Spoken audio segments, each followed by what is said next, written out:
नाज़रादा, programme वकील साहब में आपका बहुत इस्तकबाल करते हैं। मैं हूं आपके साथ आपकी मेज़बान हिना ज़ुबैर।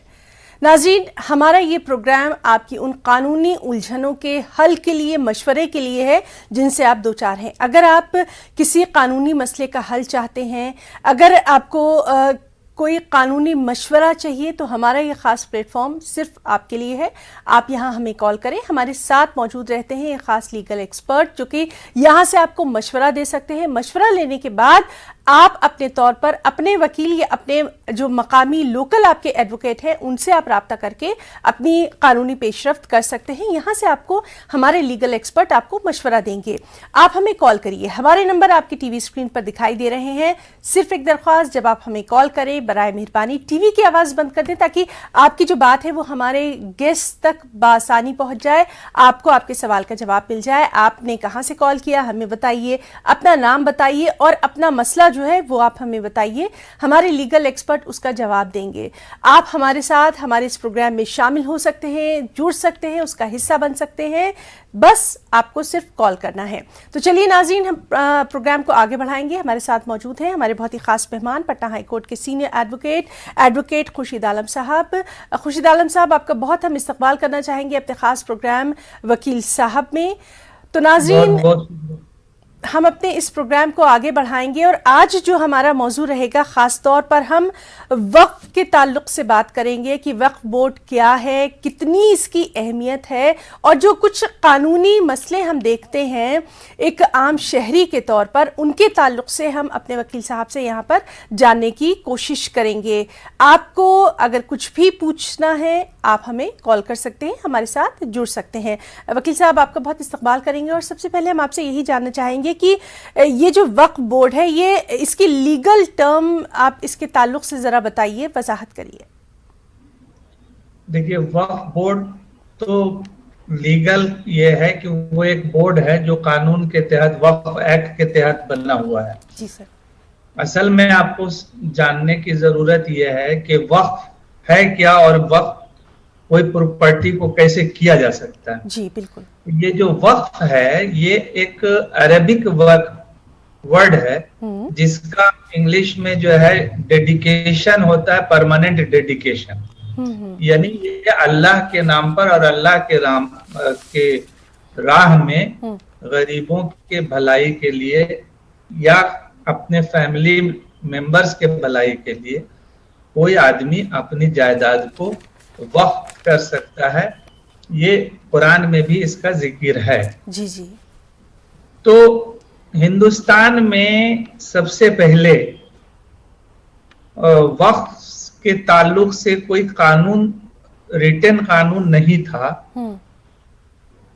तो ये 1913 में एक कानून आया, मुसलमान वक्फ वैलिडिटी एक्ट 1913 जी। और इसकी जरूरत इसलिए पड़ी कि उस वक्त जो अंग्रेज के टाइम में प्रिवेसी काउंसिल था, जी जी, उसने मोहम्मदन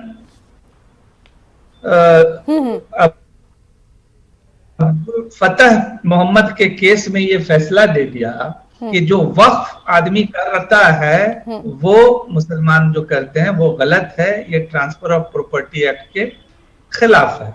जी सर।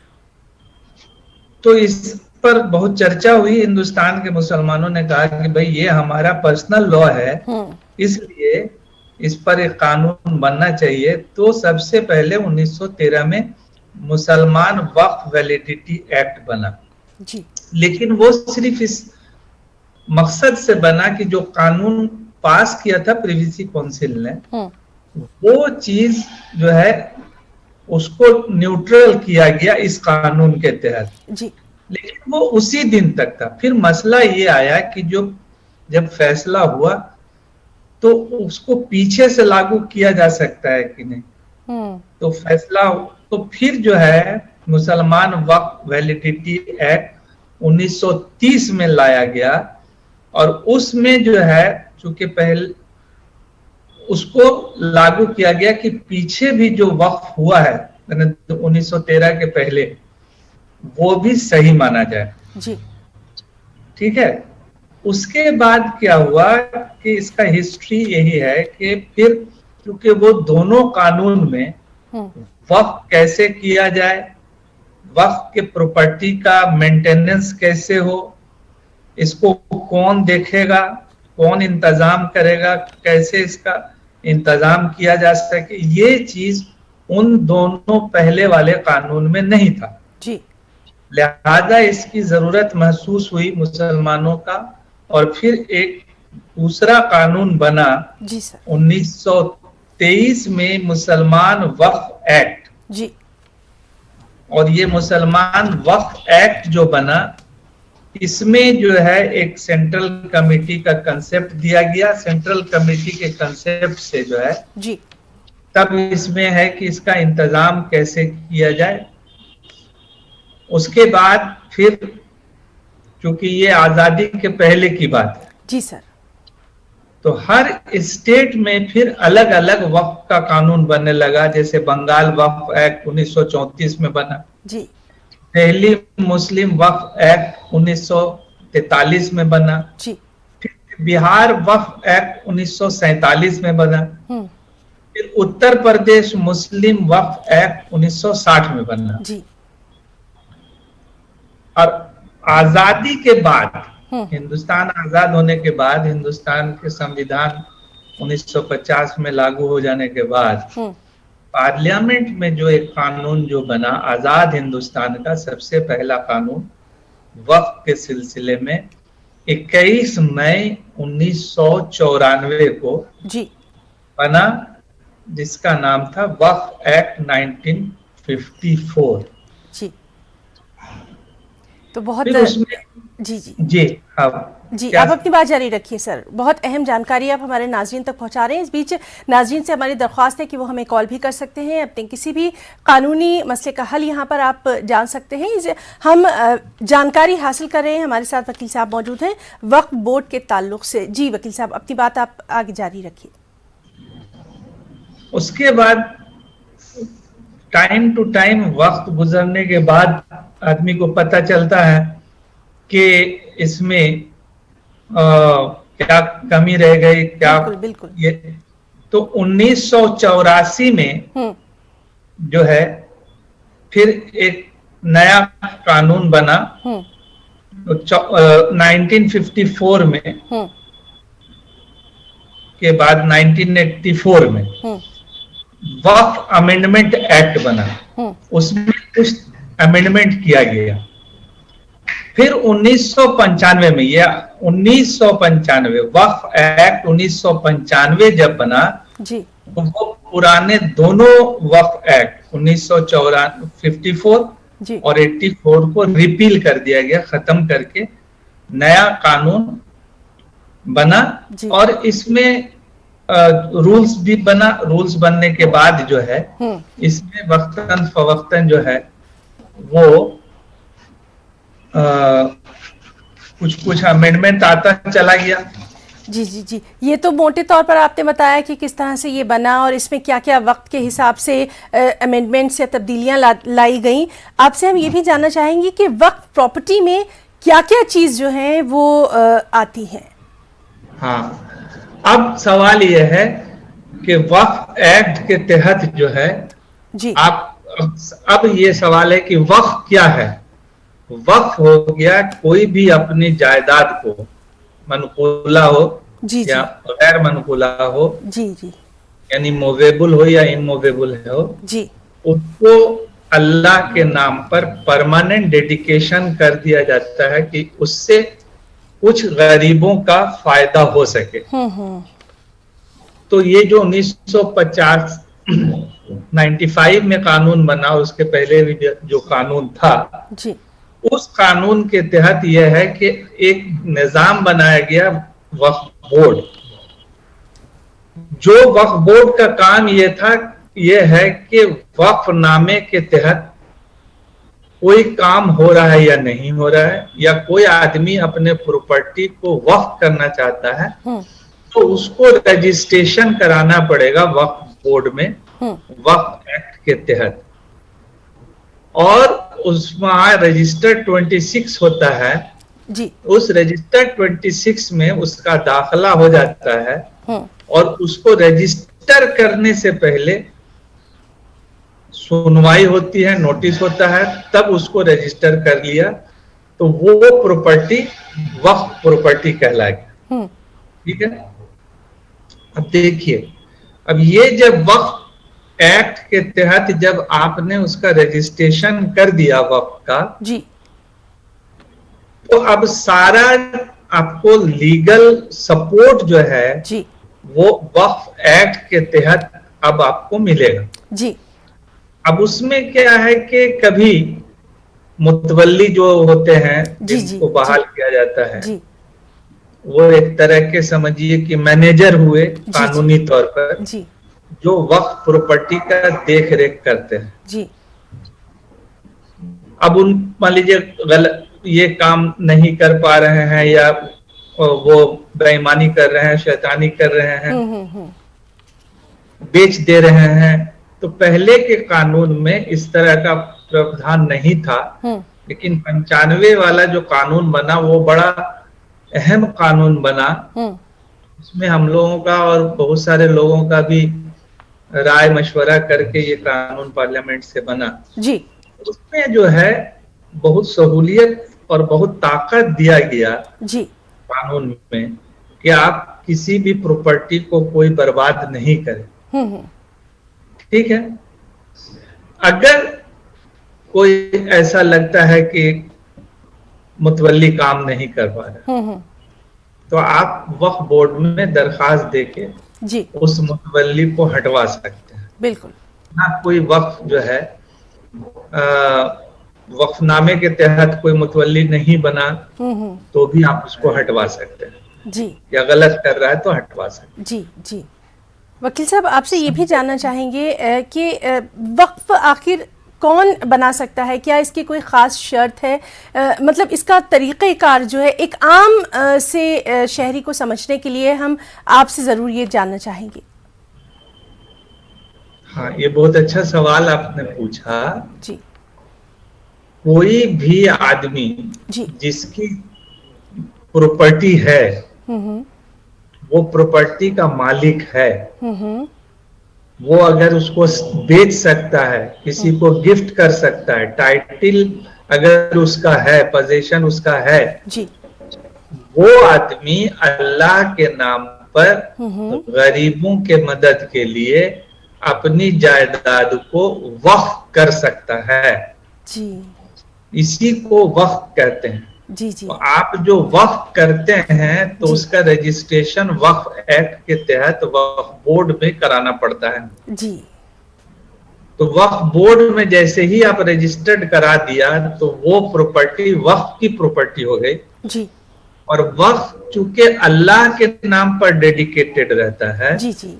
इसलिए उस प्रॉपर्टी को कोई बेच नहीं सकता है, कोई किसी को गिफ्ट नहीं कर सकता है, कोई उसको लीज पर नहीं लगा सकता है, यानी उसको बर्बाद नहीं कर सकता है। जी, जी। इसलिए नए कानून में सेक्शन 51 में जो है जी, ये पहले नहीं था, ये कानून में आ गया कि अगर कोई वक्फ की प्रॉपर्टी किसी ने अगर बेच दिया गलत तरीके से तो वो गैर कानूनी होगा और वैसे कागज का कोई वैल्यू, ऐसे रजिस्ट्रेशन का कोई वैल्यू नहीं होगा। और उसकी जानकारी अगर वक्फ बोर्ड को मिलती है जी, तो वक्फ बोर्ड में जो काम कर रहे हैं चीफ एग्जीक्यूटिव ऑफिसर जो एडीएम रैंक के होते हैं, जी, जी, वो सेक्शन 52 में उसको रिकवर कर लेंगे जी, और उसके लिए उनको डीएम कुछ नहीं करना है, उस पर एक इंक्वायरी करना है और जिसने बेचा, जिसने खरीदा उनको नोटिस करेंगे और उनको ये कहेंगे कि साहब आप जो है ये गलत तरीके से खरीद लिया है या वक्फ की जायदाद पर कोई आदमी कब्जा कर लिया हो। बिल्कुल बिल्कुल, बहुत ही अहम बात आपने यहाँ कही है। जी जी। जो वक्फ कब्जा कर लिया हो जी, जी। तो वैसे कब्जे से हटाने के लिए भी चीफ एग्जीक्यूटिव ऑफिसर अपने पावर का इस्तेमाल कर सकता है सेक्शन 52 में। जी, जी। और उसके बाद ये फैसला दे देगा कि आपने गलत किया है। और ट्रिब्यूनल, पहले ट्रिब्यूनल नहीं था, पहले सिविल कोर्ट जाना पड़ता था। तो सिविल कोर्ट में सिविल सूट से कोई डिसाइड होने में काफी वक्त लग जाता था। तो ये नए एक्ट में 95 वाले एक्ट में जी जी जी इसका जो है जुडिशियल प्रोसेस को जो है जी इसमें लाया गया कि साहब वक्फ की प्रॉपर्टी से ताल्लुक, वक्फ से ताल्लुक रखने वाले जितने भी मुकदमात हैं उसको सुनने के लिए 3 मैन का एक ट्रिब्यूनल बना दिया गया, जिसमें एक एडीजे एडिशनल डिस्ट्रिक्ट जज रैंक के ऑफिसर होते हैं। जी वकील साहब, आपसे लगातार हम बहुत ही अहम जानकारी अपने न्यूज़ 18 उर्दू के नाज़रीन तक पहुंचा रहे हैं। इसके ताल्लुक से वो कुछ पूछना चाहें तो हमारे ये प्लेटफॉर्म उनके लिए है। चलिए हम बात करने की कोशिश करते हैं। कॉलर आपसे कुछ जानकारी चाहते हैं, उनकी बात सुनने के लिए। हेलो जी, हेलो, अस्सलाम वालेकुम। वालेकुम सलाम सर। जी मैडम, वकील साहब से मैंने सवाल पूछना था कि मुझे जो है तो ये जमीन का मसला है कुछ। आप अपना नाम बताइए सर, आपने कहाँ से कॉल किया सवाल पढ़कर? जी, मोहम्मद हुसैन, डोडा से, जेंड के। जी जी जी, डोडा से आपने हमें कॉल किया है। आप सवाल करिए सर। वकील साहब आपकी बात सुन रहे हैं। जी, मेरा नाम मोहम्मद हुसैन है। सवाल करिए सर। हाँ जी, मेरा सवाल ये है कि ये मुझे जमीन का थोड़ा मसला, मुझे फादर अभी जिंदा है जी। तो मेरे फादर ने जो है तो पहले कोई एक लड़के को शो नहीं किया, तो जब मादर की डेथ होगी तो उसके बाद एक लड़के को शो करते हैं, बोलते ये भी मेरा लड़का है। और वो लड़का जो है बार बार हमें आके तंग कर रहा है, तो ना हमें ये जमीन का हिस्सा दिया ना कुछ। तो मुझे यहाँ से फादर जो है बेदखल की कोशिश कर रहे हैं, तो प्लीज आप बताइए मैं क्या करूँ। जी बिल्कुल हुसैन साहब, आप परेशान नहीं हुई है, आपकी बात वकील साहब तक पहुंच गई। जी वकील साहब, इनके मसले का हल। इनका सवाल जी, इन्होंने ये बताया कि इनके फादर ने, इनकी जब वालदा का इंतकाल हो गया उसके बाद ये डिक्लेयर किया कि उनका एक और बेटा है जिसको वो तमाम तर अपनी जो भी जायदाद है वो दे रहे हैं। अब इस सिलसिले में ये क्या करें? उनके वालिद जिंदा हैं? जी, उनके वालिद हयात हैं। वालिद हयात में हैं जी। तो इनकी वालदा का इंतकाल हो गया है। जी जी जी। तो इनको जो है इनके वालदा का जो उनके जायदाद में हिस्सा होगा दुआना, वो हिस्सा उसको वो नहीं दे सकते हैं उनके वालिद किसी को भी। जी जी जी। ठीक है जी। और अगर ये खानदानी जायदाद है, मान लीजिए दादा परदादा से ये जमीन चली आ रही है, जी जी, पुश्तैनी है जी, तो भी ये किसी एक फैमिली के किसी एक मेंबर को या किसी भी आदमी को टोटल गिफ्ट नहीं कर सकते हैं। 25% ही गिफ्ट कर सकते हैं या दे सकते हैं। ये इसलिए रखा गया है कि किसी के हक को आप नहीं मार सकते हैं। जी। तो ऐसे हालत में इनके लिए मशवरा मेरा यह है कि अगर कोई तंग कर रहा है या इनको परेशान कर रहा है और ये प्रॉपर्टी इनके कब्जे में है, तो इनको एक तो परमानेंट इंजंक्शन के लिए सूट फाइल करके, जो जल्द ही डिसाइड हो जाता है, क्योंकि सिर्फ इसमें परमानेंट इंजंक्शन का मामला रहता है जी, एक इंजंक्शन लगवा दीजिए कि कोई तंग ना करे। तो ये इस तरह से अपने कानूनी तौर पर अपने जो वकील हैं, मकामी वकील, उनसे मशवरा ले सकते हैं। बहुत शुक्रिया वकील साहब आपका भी, और हमारे जो नाजरीन जिन्होंने हमें कॉल किया था उनका भी। प्रोग्राम का सिलसिला जारी रहेगा। फिलहाल एक छोटा सा ब्रेक।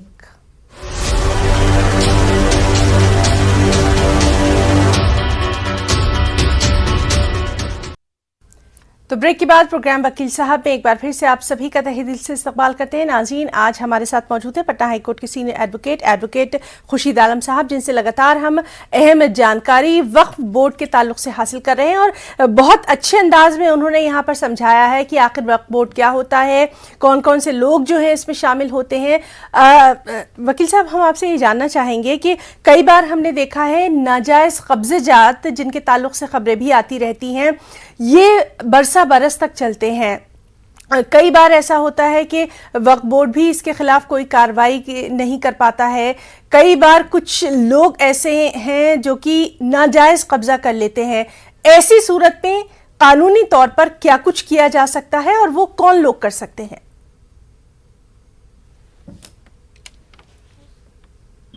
कानूनी कार्रवाई करने के लिए कोई भी मुसलमान जी जो उससे बेनिफिट हासिल करता है या मुसलमान है और वक्फ के ताल्लुक से वो दिलचस्पी रखता है, वो उस नाजायज कब्जा को हटाने के लिए सबसे पहले वक्फ बोर्ड में चीफ एग्जीक्यूटिव ऑफिसर के यहाँ दरखास्त देंगे और वो दरखास्त देने के बाद वो इंक्वायरी करके और डिक्लेयर करेगा और डिक्लेयर करने के बाद उसको ट्रिब्यूनल में भेज के कंफर्म करेगा और तब रूल्स के मुताबिक वो डीएम को ऑर्डर मतलब भेजेगा कि इस जमीन का कब्जा दिलाया जाए और डीएम को ये बाध्य है कि एक्ट के तहत वो जमीन को वापस करे। जी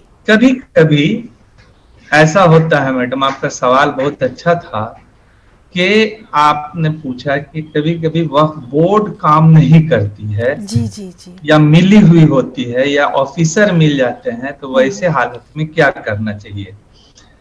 मेरे समझ से वैसे हालत में आप डायरेक्ट ट्रिब्यूनल में दरखास्त दे सकते हैं। जो हमने आपको बताया कि जुडिशियल प्रोसीडिंग का एक अलग से चैप्टर 95 एक्ट में है जी जो सेक्शन 83 से लेके 95 तक उसमें है जी उसमें आप दरखास्त देके एक डायरेक्शन ले सकते हैं कि आप डायरेक्शन ले सकते हैं कि आप सर चीफ एग्जीक्यूटिव ऑफिसर को इस बात का ऑर्डर करें कि ये इस पर कार्रवाई करें। जी जी बिल्कुल, बहुत ही अहम जानकारी आपने दी है। और वकील साहब आपसे ये भी जानना चाहेंगे कि वक्फ बोर्ड की क्या जिम्मेदारियां होती हैं, ख़ास तौर पर ऐसे तनाजुर में जब हम ये देखते हैं कि कहीं ना कहीं वक्फ की जो प्रॉपर्टी है ये बहुत अहमियत की हामिल है। बिल्कुल सही बात है आपका, इसलिए कि हिंदुस्तान में जितने वक्फ की प्रॉपर्टी है जी अगर उसको सही तरीके से मैनेज कर लिया जाए तो सरकार पर मुस्लिम अवाम को डिपेंड रहने की कोई जरूरत नहीं पड़ेगी। बहुत अच्छी बात आपने कही जी। और इसकी जिम्मेदारी 100% वक्फ बोर्ड पर आती है, चूंकि वक्फ बोर्ड में 7% सेस देना पड़ता है, एक तरह का टैक्स देता है जी। हर वक्फ का जो भी वक्फ है वो अपने आमदनी का 7% जो है वो वक्फ बोर्ड को देती है, वक्फ बोर्ड को देती है कि उसमें उसका इंतजाम हो सके। तो उसके जितने भी अफसर्स हैं, कर्मचारी हैं, सबका पेमेंट उसी से होता है और जब आप पैसा लेते हैं तो आपकी जिम्मेदारी भी है। तो वक्फ बोर्ड का सही तरीके से इंतजाम होना और उसमें सही मेंबरान का अपॉइंटमेंट होना बहुत जरूरी, बिल्कुल बहुत जरूरी है। बिल्कुल बिल्कुल, बहुत अच्छी बात आपने बताई है। और ये बात आपने बहुत अच्छी कही कि अगर वक्फ जायदादों का सही इस्तेमाल किया जाए तो जो मुसलमान हैं उनकी जो गरीबी है वो भी बहुत हद तक कम हो सकती है अगर इनका सही इस्तेमाल किया जाए। तो इस हद तक नहीं मैडम जी, पूरी की पूरी खत्म हो सकती है। बहुत अच्छी बात आपने कही और इस पर हम आपसे मजीद बातचीत भी करेंगे। इस वक्त हम एक कॉलर को सुनना चाहेंगे जो कि आपसे बात करना चाहते हैं। Hello hello hello hello hello sir, पहले तो आप टीवी की आवाज बंद कर दीजिए, उसके बाद आप अपना नाम बताइए, कहां से कॉल किया, सवाल करिए। कानपुर से जावेद अली। जी जावेद साहब, टीवी की आवाज बंद कर दीजिए, सवाल करिए। सवाल ये है कि वक्त जमीन मस्जिद में वक्त की, उसमें कुछ खलमल करके लोगों ने पेपर इधर उधर कर लिए हैं, तो उसमें कहाँ से क्लियर होगा ये हम पूछना चाहते हैं। वक्फ मस्जिद की जमीन मतलब वक्त है मस्जिद पे प्रॉपर्टी, उसमें लोग रहने वालों ने वो खलमल कर दिए हैं, पेपर इधर उधर करवा दिए हैं। हाँ, तो उस पर आप हाँ, तो- एक्शन ले सकते। अच्छा, देखिए, एक तो जान लीजिए, आपका सवाल जो सवाल आपने किया है जी जी वो आज के दिन में बहुत इम्पोर्टेंट इसलिए रखता है कि ज्यादातर जगह पर ऐसा हो रहा है। जी जी जी जी जी जी वक्त जायदाद को लोग जो है कब्जा कर ले रहे हैं या उसके साथ बेच दे रहे हैं। बिल्कुल। ये जो नया कानून बना 95 का, उसका जो नया रूल्स बना है, जी उसके मुताबिक आपको थोड़ा सा विजिलेंट रहना पड़ेगा। और जो प्रॉपर्टी वक्फ है, पहले तो ये जब समझ लीजिए कि वक्फ की जो भी प्रॉपर्टी है उसको प्रोटेक्शन देना वक्फ बोर्ड का और सरकार का काम है। और उसमें अगर कोई अड़चन आए तो ट्रिब्यूनल है जो आपको मदद करेगा। इसलिए आपको सबसे पहले चीफ एग्जीक्यूटिव ऑफिसर के यहाँ दरखास्त डालिए, उसमें प्लॉट नंबर, खाता नंबर, चौहद्दी के साथ, तभी न पता चलेगा कि कौन से प्रॉपर्टी पर जाके इंक्वायरी करना, किसको खाली करवाना जी। उसका पूरा डिस्क्रिप्शन के साथ आप एक दरखास्त दीजिए कि फला फला आदमी इसको कब्जा किए हुए हैं, ये वक्त की प्रॉपर्टी है जी। ये उनकी लीगल जिम्मेदारी है चीफ एग्जीक्यूटिव ऑफिसर की कि उस जायदाद को इंक्रोचमेंट से मुक्त कराए। और ऐसा अगर वो करने में नहीं करते हैं तो आप ट्रिब्यूनल में उनके खिलाफ मुकदमा कर सकते हैं, हाई कोर्ट में उनके खिलाफ रिट फाइल करके उनको डायरेक्शन दिला सकते हैं कि आपकी ये जिम्मेदारी है, इस जिम्मेदारी को आप पूरा करिए। जी, बहुत शुक्रिया हमारे कॉलर का भी और आपका भी कि आपने उन्हें उनके जो मसले का हल जो है वो इतने अच्छे तरीके से बताया। चलिए बात करने की कोशिश करेंगे अपने एक और कॉलर से। हेलो हेलो, वालेकुम सलाम सर, अपना नाम बताइए, कहाँ से कॉल किया, सवाल करिए। मैं वाजिद बात कर रहा हूँ, करीमनगर। सवाल करिए। तेलंगाना। सवाल करिए। हाँ, वकील साहब से सवाल है कि मेरी जमीन थी, मैं 97 में जमीन लिया था, 200 गज का प्लाट है, उसमें मकान G+ 2 कंस्ट्रक्शन ऑलरेडी कर दिया। तो करने से पहले मैं तो बल्दिया से परमिशन नहीं लिया था, मैं अपने तौर पे ये बिल्डर को देख के बनवा लिया, मकान कंप्लीट हो गया। अब इसका क्या प्रोसीजर है जो टैक्स के लिए या बल्दिया से अप्रूवल के लिए डाल देगा? यानी म्यूनिसिपैलिटी से आपने इसका पहले परमिशन नहीं ली थी। कितने फ्लोर आपने बनाए हैं? G+2 है, 2 फ्लोर है। जी बिल्कुल बिल्कुल। जी वकील साहब, किस स्टेट की बात है? ये हैदराबाद से इन्होंने कॉल किया है। हैदराबाद। देखिए, म्युनिसिपल एक्ट जो है पूरे हिंदुस्तान में लगभग एक तरह का है, लेकिन हर स्टेट का अपना अलग अलग कानून है। ठीक है, तो अगर आपने कोई मकान सैंक्शन प्लान के बगैर बनाया है तो वो गैर कानूनी है।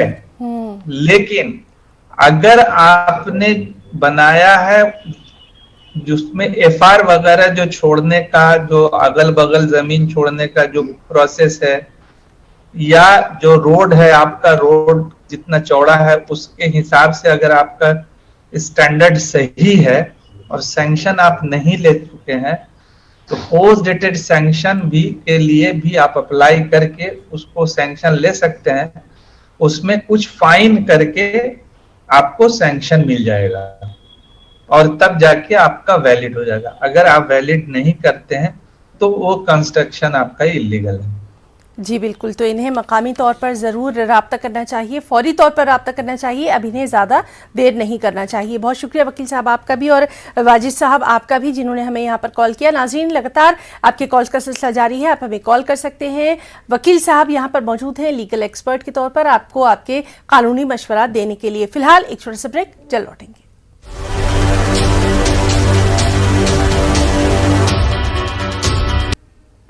तो ब्रेक के बाद प्रोग्राम वकील साहब में एक बार फिर से आप सभी का तहे दिल से इस्तकबाल करते हैं। नाज़रीन, आज हमारे साथ मौजूद हैं पटना हाई कोर्ट के सीनियर वकील, सीनियर एडवोकेट खुर्शीद आलम साहब, जिनसे हम वक्फ बोर्ड के ताल्लुक से बेहद अहम जानकारी आप तक पहुंचा रहे हैं। साथ ही साथ आपकी कॉल्स का सिलसिला भी जारी है।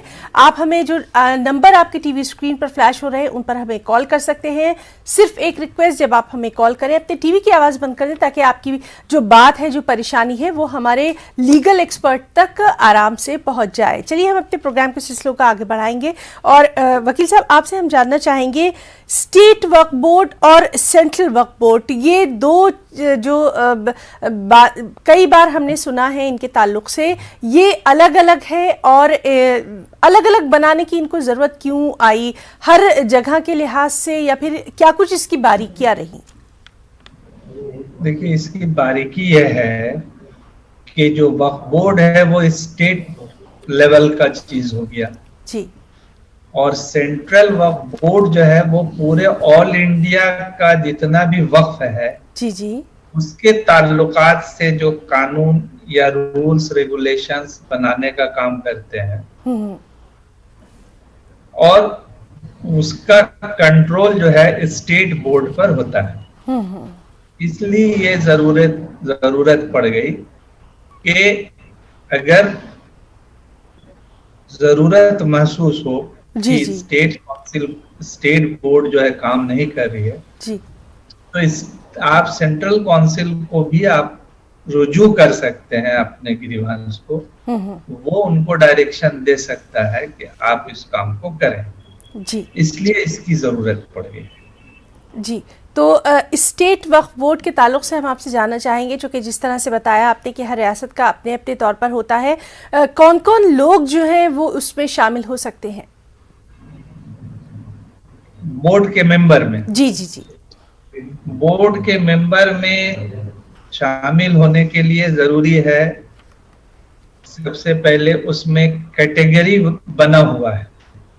जो मुस्लिम एमएलएज हैं उन एमएलए का, मान लीजिए अगर 10 एमएलए हैं जी, तो 10 एमएलए का एक वोटर लिस्ट बनेगा और उसमें से आपस में वो लोग इलेक्ट करेंगे कि कौन मेंबर होंगे, तो वो लेजिस्लेशन से चले जाएंगे जी जी जी। उसी तरह से जो पार्लियामेंट है उसमें पार्लियामेंट के जो मेंबर हैं मुस्लिम मेंबर, वो उसके मेंबर होते हैं। फिर एक मेंबर होते हैं जो bar council of India, bar council का जो इलेक्शन होता है जी, उससे जो वकील जीत के आते हैं बार काउंसिल में जी, वो एक मेंबर होते हैं। प्लस 1 लाख से ऊपर आमदनी रखने वाले जो औकाफ हैं उनके जितने भी लिस्ट है उसमें से जो उसके मुतवल्ली हैं उसमें से बनेंगे और कुछ लोगों को सरकार बनाती है और फिर यही मेंबरान जो हैं जी, वो इलेक्ट करते हैं चेयरमैन को। तो बोर्ड बनाने का जो तरीका है वो यही है जी जी। और बहुत ही अहम जानकारी, क्योंकि अक्सर और बेशतर हमने वक्फ के बारे में तो सुना है और वक्फ के ताल्लुक से हम बात भी करते रहते हैं, लेकिन जो बेसिक जो जानकारी है, किस तरह से ये काम करता है, कौन लोग होते हैं, वो आज हमारे इस प्रोग्राम के ज़रिए, हमारे वकील साहब के ज़रिए, हमारे तमाम न्यूज़ 18 उर्दू के नाज़रीन तक बहुत पहुँच रही है और लगातार हम उनसे मज़ीद जानकारी भी हासिल करते रहेंगे। फ़िलहाल बात करेंगे अपने अगले कॉलर से। हेलो, हाँ, अपना नाम बताइए मैम, सवाल करिए, कहाँ से कॉल किया? मेरा नाम रशीदा है, हम कुरैशी हैं और दाहोद गुजरात से बोल रहे हैं। बोलिए रशीदा जी। हाँ, ये हमारी दुकान है ना, जो तो मेरे घर वाले ने उनके दोस्त को बहुत परेशानी तकलीफ नहीं था, पैसे उसको देने के थे, तो उन्होंने क्या, तेरी दुकान गिरवे रख दे, मैं 3 महीने में छुड़ा दूंगा। तो 3 साल हो गए, उन्हें दुकान नहीं छुड़ाया और वो कहता है भाग गया वो, और यूँ कहता है कि मैं छुड़ा दूंगा, दुकान छुड़ाया नहीं अभी तक के, और उसको ढूंढ रहे हम, और वो पता लगता तो भाग जाता। और उसकी उन्होंने कोई कागज के ऊपर सही भी नहीं करी हुई है, मेरे घर वाले के नाम पे सही करी हुई है, सब इन्होंने पैसा दिए। जी जी जी। हाँ जी, आपकी परेशानी समझ में आ रही है। वकील साहब तक हम हाँ, ज़रूर तो आपकी बात उसके पहुंचाएंगे। आप उनका जवाब जो है वो भी ज़रूर गौर से सुनिए। वकील साहब, दोस्त के दुकान की गिरवी रखने की यहाँ इन्होंने बात कही है, लेकिन अब वो जो है अपनी जिम्मेदारी से भाग रहे हैं और खमियाजा जो है वो इनके खाविंद को भुगतना पड़ रहा है। तो ये कानूनी तौर पर क्या कुछ मदद ले सकती है? ये गिरवी रख चुकी हैं। जी जी जी, 3 साल पहले ही ये बात हो चुकी है और जिस अरसे के लिए बात हुई थी उसको गुजरे हुए भी काफी अब वक्त हो चुका है, लेकिन वो दोस्त जो है वो अब इनकी मदद को आगे नहीं आ रहा है। को देना नहीं चाहते हैं वो। जी जी जी ये गिरवी छुड़ाना चाह रहे हैं लेकिन वो देना नहीं चाह रहे। जी, दुकान जो है वो इस- दोस्त की थी, इन्होंने हमदर्दी की बुनियाद पर उसमें इनकी मदद की थी और वो पैसा वो नहीं देना चाह रहे हैं। जी जी बिल्कुल। तो उसका तो तरीका बस वही है जो थोड़ा लंबा तरीका है, कि इसके अलावा और उनके पास कोई चारा जोई नहीं है जी। कि वो इसके लिए सिविल कोर्ट रुजू करें।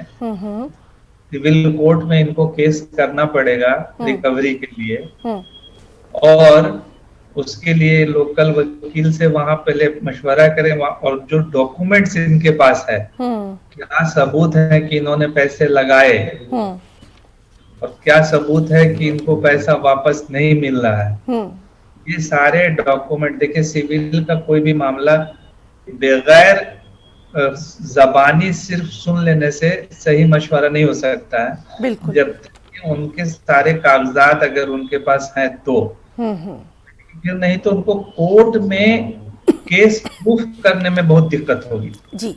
इसलिए उनको लोकल वकील से तुरंत मशवरा करके रिकवरी के लिए एक सूट फाइल करना चाहिए।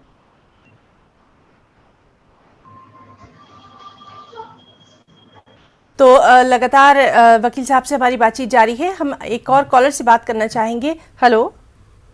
वालेकुम सलाम सर, सवाल करिए। कहाँ से कॉल किया और नाम बताइए।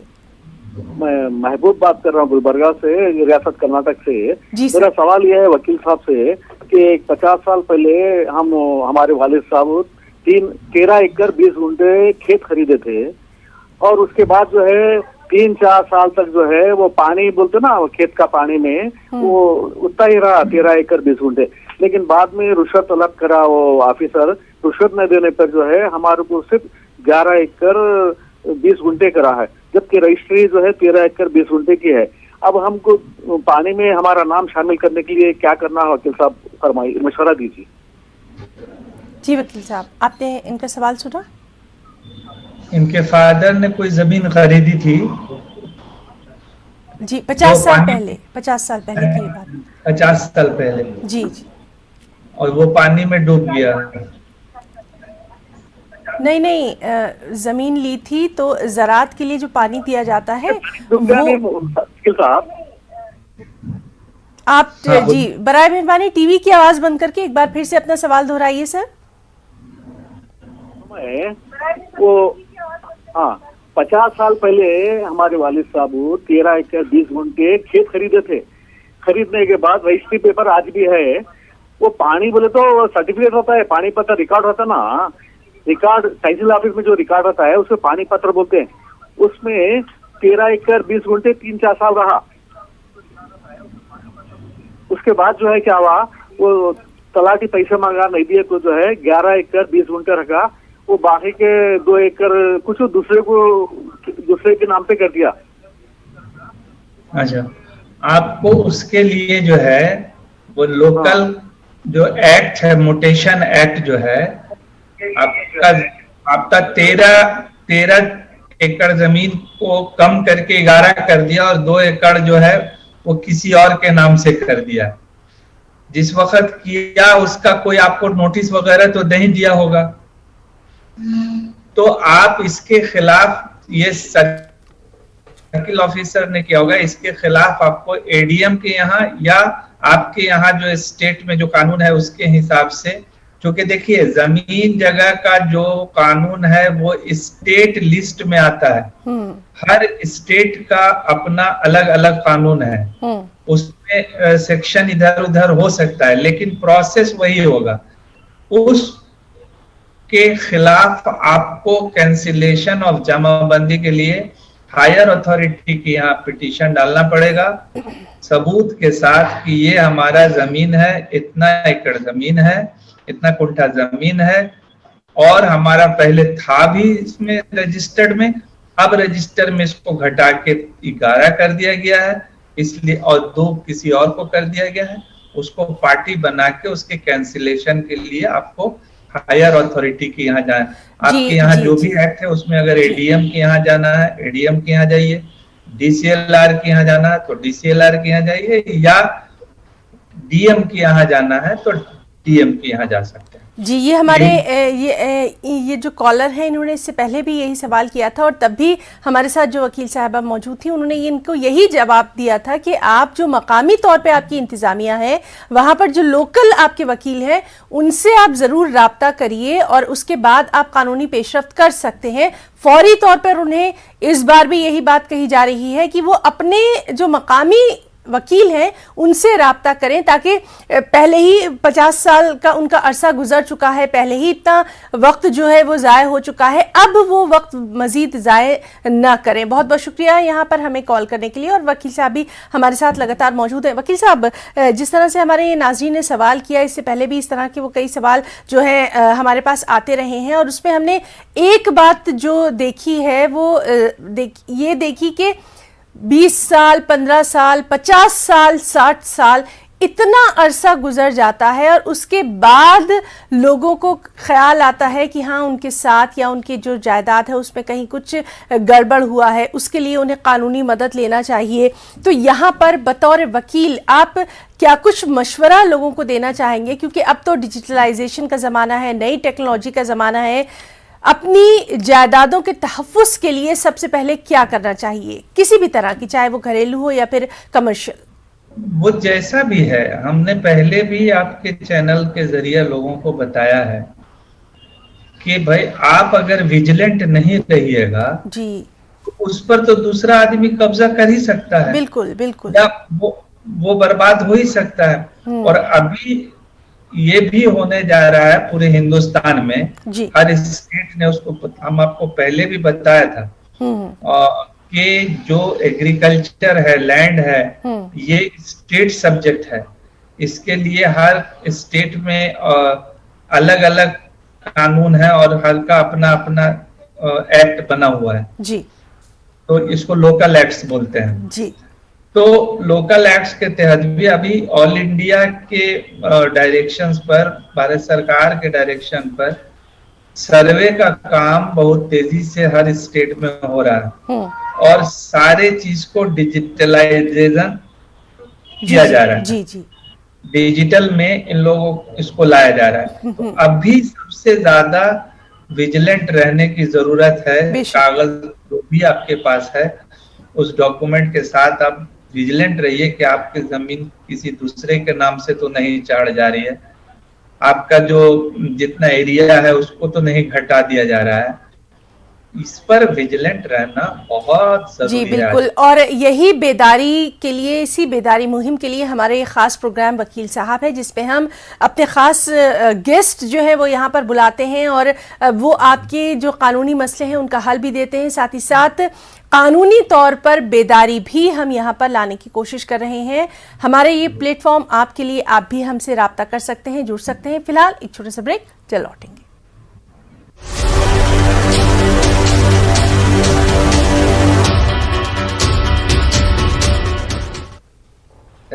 तो ब्रेक के बाद प्रोग्राम वकील साहब में एक बार फिर से आप सभी का तहे दिल से इस्तकबाल करते हैं। नाज़रीन, हमारे साथ मौजूद हैं पटना हाईकोर्ट के मशहूर वकील सीनियर एडवोकेट खुर्शीद आलम साहब, जिनसे लगातार हम कानूनी मशवरा, कानूनी जानकारी आप तक पहुंचा रहे हैं। हमारे साथ कॉलर्स का सिलसिला भी जारी है, चलिए बात करने की कोशिश करते हैं अपने अगले कॉलर से। हेलो